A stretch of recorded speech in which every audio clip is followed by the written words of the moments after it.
বাংলাদেশের প্রতিটি নাগরিকের অংশীদারিত্ব বুঝিয়ে দেওয়ার জন্যই সেই 31শে ডিসেম্বর আমাদের সেই মিলিত হওয়া। সেকেন্ড রিপাবলিকের যে বিষয়টি রয়েছে সেই আইনগত বিষয়, আইনগত যে বিষয়টি বা আইনগত এই বিষয়গুলোর দিকে আমরা এখন যাচ্ছি না।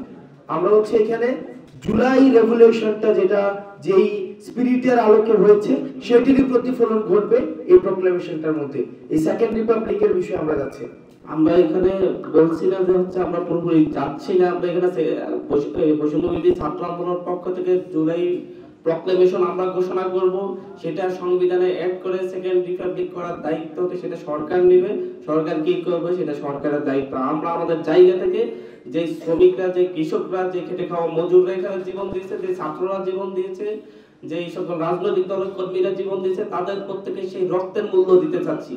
তাদের সেই স্বপ্ন হচ্ছে মুজিবকে কাল্ট বানিয়ে যেভাবে এদেশের মানুষের উপর শোষণ করা হয়েছে, সেই কাল্টিজম থেকে বেরিয়ে এসে বাংলাদেশের প্রতিটি কৃষক, শ্রমিক, মজুর, প্রত্যেকটি সাধারণ মানুষ নিজেরাই এই দেশের যে অংশীদার সেটা তাদেরকে আমরা বুঝাবো এবং তাদেরকে সেই অংশীদারিত্ব বুঝিয়ে দিব যে হচ্ছে এই বাংলাদেশের প্রতিটি নাগরিকের অংশীদারিত্ব বুঝিয়ে দেওয়ার জন্যই সেই 31শে ডিসেম্বর আমাদের সেই মিলিত হওয়া।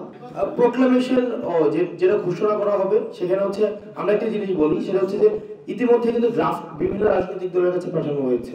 বিভিন্ন রাজনৈতিক নেতৃবৃন্দ যারা হচ্ছে এই জুলাই অভ্যুত্থানে যাদের অংশগ্রহণ ছিল, এটাতে হচ্ছে আপামর সবার হচ্ছে অংশগ্রহণ ছিল, তো সেই জায়গা থেকে পাঠানো হয়েছে। তারা তাদের মতামত যদি কোনো জায়গায় মনে করছে সেখানে এটাকে এডিট করার প্রয়োজন, মতামত দেওয়ার প্রয়োজন, সেগুলো দিচ্ছে। আপনারা জুলাই রেভলিউশনের যখন প্রক্লেমেশনটা হবে সেই প্রক্লেমেশনের মধ্যেই দেখবেন যে আমরা সেখানে হচ্ছে ব্যাপারটা হচ্ছে ঘোষণা করা হবে যে আগামী নির্বাচন নিয়ে কিছু থাকছে কিনা, বা আগামী নির্বাচনটা হচ্ছে কি আমাদের থেকে দীর্ঘদিন তো আমাদের ভোটাধিকারই ছিল না।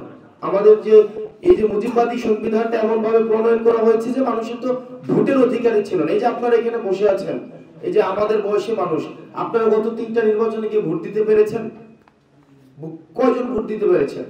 এবং এই যে আপনারা সাংবাদিকরা এখন বলছেন যে 3টা ইলেকশন অবৈধ হয়েছে, কেউ কেউ বলছে খুব মিনমিন ভাবে, একদম স্পষ্ট ভাবে বলছে না, খুবই বলে যেন গলার টোন কিছুটা ভিতরে রেখে রেখে বলেন তো গত 3টা ইলেকশনে এখানে কয়জন ভোট দিয়েছে?